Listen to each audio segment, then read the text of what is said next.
From VOA Learning English, this is the Economics Report in Special English.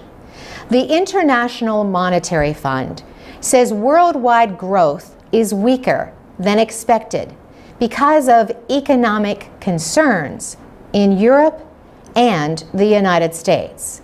But there is some positive news.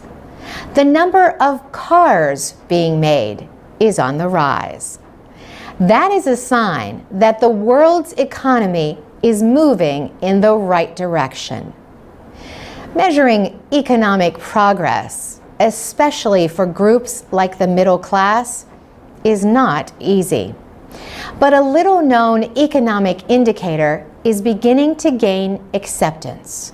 The so-called CAR Index is an attempt to measure the world's middle class based on the number of people who own cars.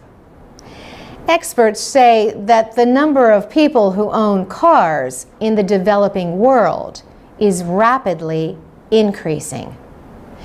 That is because there are about 70 countries with a population of about 3 billion people who are quickly approaching an important income level: $4,000 per person.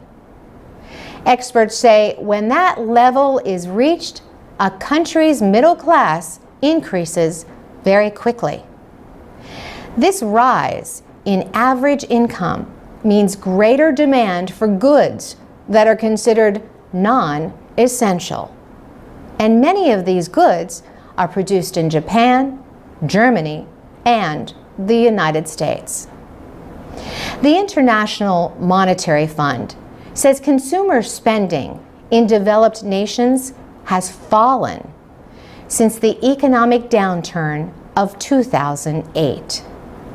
The fund's managing director, Christine Lagarde, points to the debt crisis in Europe and problems in the United States economy as threats to the global economy. Growth could be slower than the IMF had predicted earlier in the year.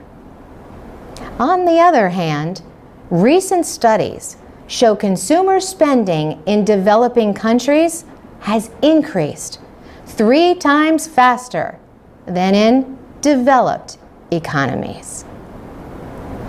For VOA Learning English, I'm Carolyn Presutti.